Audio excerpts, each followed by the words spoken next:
Today we're going to be talking about sealants and fluoride. The goal of today, I want you guys to understand why sealants and fluoride are an important part of our everyday work.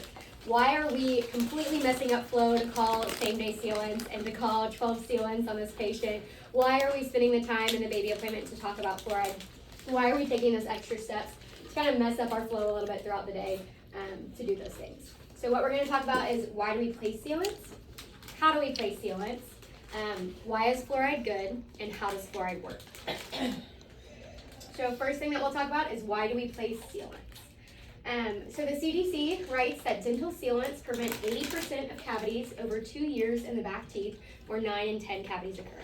So you guys that are in the clinic, you guys know that most of the cavities are kind of focused to the back teeth, and a lot of those cavities that we see are in those little grooved areas. So what this is saying, they took a group of about 8,000 patients, they divided it into two, one that got sealants and one that didn't, and then one that got sealants, one that didn't. The group that got sealants saw that decrease in cavities of 80% over 2 years. Wow. And what they found even further is that if someone went in to actually reseal them and fix them up, if parts were taken off, that sealant actually provided them benefit over a 9-year period of time. So it did something huge. The government is actually begging us to place more sealants. Right now, one of the objectives for 2030 is to get an increase in sealants in our kids. Right now, only 37% of kids have sealants, and they want to bring that up to 50%. So that's all from Alligator Dental. Alligator Dental was doing their part. So we're trying to kind of raise that up. I actually remember about a year ago or so when I worked here, I think Dr. Al had a conversation with Medicaid, and Medicaid said, why do you guys not do any sealants on the premolars? Can y'all start doing that, please? Oh, so they're like asking us to do it because they see the benefit. They see that cost benefit of those kids not getting cavities on this teeth. So the other thing that they found is the time between receiving sealants and receiving restorative treatment is greater, and the restorations were less extensive than those permanent molars that were unsealed. So all that's saying is we know that everyone that gets sealants can still get cavities under there. We see from time to time, we put a sealant and there's get cavities. What that's saying is that kid has bad oral hygiene. Likely they were going to get a cavity either way. But if we had not sealed that tooth, the chance of that cavity being bigger and happening faster significantly increased. So what that sealant did, even though it still got a cavity, it happened slower and it was smaller. So we were able to manage it a lot better, catch it a lot faster. Okay. How do you place sealants? I had Dr. Al send me his video of placing sealants, but apparently we don't have PowerPoint in this office, so I didn't want to do it, so I'm going to go over it.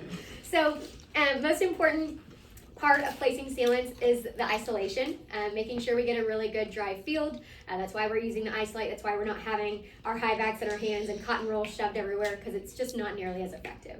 That isolate is going to give you the best thing, and of course we still need cotton rolls and things like that from time to time, but you really want to make sure it's the driest field as possible.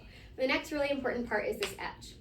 This edge is really the only thing that's holding your sealant on. If you don't have a proper edge, you're not going to have a proper sealant. That sealant is going to fall off. Sealants are not chemically bonded in any way. There's no bond that we use, so it's all mechanical retention. What this etch is doing is creating little pores in our teeth, and the sealant is actually creating little tags inside of our teeth. It's sinking into our teeth in those little pores, and that's what holds it on. So if you're not etching properly, you're not sealing properly. And so for that etch to be effective, they say the ideal length of time is about 15 seconds. You need it to sit on there for those tags to be the deepest they can be. So you'll sit it on there for 15 seconds. Really try to just put the etch on the grooves. You don't need to etch the entire tooth because again, you're making it more porous. So if you're putting that porous structure and you're not putting a sealant over it, now you've kind of just weakened that tooth in that area. So you really want to kind of focus it where you're going to put that sealant. So after your 15 seconds, you're going to rinse it off, you're going to dry it. It needs to be super chalky. That's why we do those intraoral pictures so that when you guys see it, you see the big difference, like, whoa, there's the grooves. So you should really be able to visualize that really good in your intraoral. And then we go ahead and place the sealant somewhere over here. Okay. And so when we're placing our sealant, biggest thing that I see is that we're using that sealant and we might be putting it in the grooves, but then we're using that microbrush and it seems like we're almost like coating the entire tooth in at that point. I don't want us to do that. That microbrush really should just be used to kind of fix, we know sometimes when we're pushing this sealant material out, it's creating like little holes and things like that. It really should just be to kind of fix those little holes. It shouldn't be used to kind of spread that sealant out over the entire tooth. When we overfill and we thin it out like that, you're not getting those same resin tags. It's not getting into the tooth like that. And so probably that overfilled part is just gonna pop off as soon as they go eat something. So if you just really stick it to the grooves, that's where you're gonna find the most benefit, and that's gonna be how it's gonna stay on there the longest period of time. So, two biggest reasons we see sealants fail is overfilling and poor isolation. So I was telling Dr. J what I was going to talk about, and he's like, oh, I'm so excited that you're going to talk about sealants because I always see lakes and not rivers, and I love that he said that. So he's saying he sees the sealant cover the entire tooth instead of just being in those grooves and things like that. So make rivers, not lakes. And then don't have a slobbery dog situation. Get it as dry as you can, make it a good field, and if you can do those two things, you should have a really nice sealant. And then this is just a good visual example of kind of what that sealant should look like, and what I would expect to see when I'm checking the sealants that day. All right, any questions for me about sealants today? No? Okay. So the next thing that we'll talk about is why is fluoride good? So before we go any further, I really think it's cool and important to talk about the history of fluoride first, so you guys get a little understanding of how we came here. So I'm going to go over a lot of numbers, a lot of like timelines, things like that. It's not about that. It's just about the story. Getting there. It's kind of a cool story. So started in 1901. At the time, there was a guy in Colorado that just noticed in his small community, his community only was having these really brown teeth. And he called it a Colorado brown stain. You know, why is everyone in this community having brown stain, but when we go 10 miles down the road, everyone else's teeth look different? And then some other people around the world started kind of noticing the same thing. So what's going on? So he was just so intrigued by this phenomenon, kind of spent his whole career of figuring out what's causing this, and later turned it mottled enamel. So probably looks something similar like that, what he saw in his community, this kind of brown cutting there. Then about 15 years later, they realized, okay, yeah, everyone in my community has these really ugly brown teeth, but they're not getting any cavities on them. They have really strong teeth. So why is that happening? What's going on? And so everyone's kind of jumping in. Really interesting. Okay, can't figure it out. 15 more years. Finally, we have resources available to us to test our water. And they're finally able to kind of test the water around them. And they realized all those communities where those people had those brown, ugly teeth but no cavities had a really high level of fluoride in their water. And that's what was the cause of it. So then they went down the road about 10 years or so later, and they realized, okay, we've been able to find the perfect number. We've got the perfect number where we can have the benefit and we can have the cavity reduction, but we're not going to have ugly brown teeth. And they kind of coined that number as 1 part per million in our water. And so that came about. Then about 1950, ADA finally got on board and was like, okay, this is good. Let's add some fluoride in the water. This is a good thing. And so then at that point, about 1.5 million Americans began having fluoride in their water at that level. And just 4 years later, that 1.5 million jumped up to 20 million. So very quickly it got caught on and people realized this is a really good thing. And then finally in 1956, we had our first fluoridated toothpaste by Crest. And here we go. So the CDC mentions that drinking fluoridated water keeps teeth strong and reduces decay by 25%. And this number was actually done after fluoridated toothpaste came along. So if you would have done this research before fluoridated toothpaste, that number I would guess would probably be anywhere from 50 to 60% increase or decrease in cavities there. So huge advancement.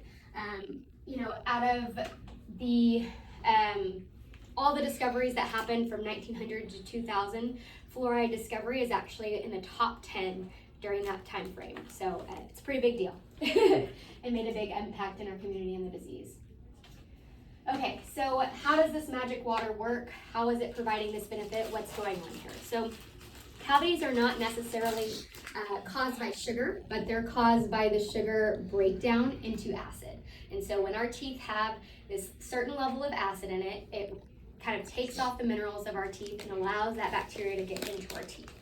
So what that fluoride does is it helps strengthen our tooth, remineralize that tooth back, get it nice and strong, and help protect against all that bacteria getting in. So what they've kind of found is at consistent low levels of fluoride in the mouth, it can stop or even reverse cavities in our mouth, okay? So just for example, your natural tooth is called hydroxyapatite. That's the natural structure in your tooth. The acid level for that is about 5.5. So when your mouth gets to a 5.5 pH, maybe from your hot tea, no, I'm just kidding, to about a 5.5 pH, that's when the minerals start kind of coming off your teeth, okay? So say you have fluoride. Fluoride is super reactive within your mouth. It takes all those things that just fell off and it builds it back up onto our teeth. Now your tooth is created with fluoride and it has a stronger barrier to it. Now it takes an acid level of about 4.5, so more acid to destroy the tooth. So it's kind of overall strengthening the tooth there. So that's kind of what. Have a soda after this. So that's kind of what this picture is showing. Is okay, we have this acid attack. Your natural saliva and all of that is actually helping neutralize that acid, and that's what brings it back to that normal hydroxyapatite level. And so you're here, you have kind of a happy tooth after it neutralizes, but if you have that fluoride in there, it really just pushes it that next level and makes it more stronger. I think a good question to ask when you're talking to patients to really assess the risk is understanding, where their water level is coming from, or where their water is coming from. Are they drinking just purely bottled water? Are they drinking tap water? What's going on with that? Because if they're just drinking bottled water, there's a good chance they're really not getting hardly any fluoride. They're not getting that low consistent level all throughout the day. You want a little bit of tap water, a little bit of fridge water, a little bit of Brita water, things like that, kind of throughout your day, so you have those low consistent levels over time. I thought you weren't supposed to drink the tap water anymore. Yeah. So, and your well water can be tested. So you should look into that. But I will say there's other foods and stuff that we eat throughout the day that also have fluoride in. So grapefruit, potatoes, other fruits and vegetables like that, coffee, tea, all those things contain fluoride as well. When you're cooking with your tap water, any of the food that you're eating actually has fluoride in it as well. You're getting it, so you're getting it in those ways as well. So don't feel like, okay, I'm going to throw my bottled water out the door. You're getting it in other ways too, but just, yeah, of course. Anywhere in here, you talk about xylitol. I've had a couple of parents, especially the baby parents, ask me about xylitol. I do not have that in here, but we can talk about that in I have an alternative of fluoride slide, so we will talk about xylitol as an alternative. Okay, so going here. And then I want to talk about a little bit about what are we using, okay? What are the fluoride levels of everything that we're doing? So the water I had mentioned before in the history, we got it at 1 part per million is what they put in the water. Right now we're actually using 0.7 part per million, so we've even lowered that even more, so decreased our risk of getting that discoloration. And then here's some of the other numbers that we're using. So toothpaste, water has 0.7 part per million, toothpaste has 1,000 part per million. Prevenant or ClinPro has 5,000 parts per million. APF or the foam that you guys put on, 12,000 parts per million. Oh, wow. The varnish, 22,000 parts per million. So we've got some high levels of fluoride going on over here. So the babies get more than the bigger kids? The babies get more than the bigger kids, yeah, because they're at in their developmental time period. So what they found is the more fluoride, the more resistance against cavities. So we've just kind of find that nice level where we get all the benefits, but not that nasty brown discoloration. Right. And at those levels, that's kind of where they found those things. And that's why we're not putting it on every day. That's why we're not handing out varnishes to put on at home. We're just putting it at that 3-month or that 6-month mark to give them that high benefit without all the downsides. Okay. Now you're probably looking at this and thinking, that's a lot of fluoride, Dr. Dori. Yeah, what's going on? So I just kind of want to put those numbers in perspective overall. So a toxic dose of fluoride is 5 milligrams per kilogram. So in these cases, we're going to use like a 20-pound baby, so it would weigh about 10 kilograms, okay? So that'd be like a little infant, that'd be like Easton right now, okay? A lethal dose is 15 milligrams per kilogram.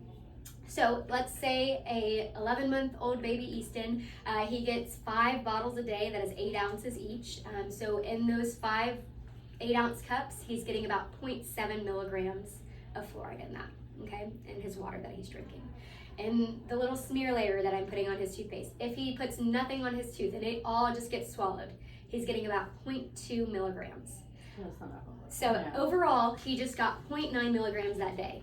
To get to a toxic level, which is not even going to the hospital, all that means is you got a tummy ache, you might have a little bit of nausea, things like that. To get to a toxic level, he would have had to have 50 milligrams that day, because it's 10 kilograms times 5. So the cool thing is the toothpaste company kind of came out and said, you know what, none of the toothpaste can contain more than 120 milligrams of toothpaste. So even if little baby Easton got into my cabinet and he swallowed the entire tube of toothpaste, he would still not be at a lethal dose. So that's why they did that. So, and that's why our varnishes are super small like that. Yeah. That's why everything is the size that it is. So, yeah. So it takes a lot of fluoride to do some damage, okay?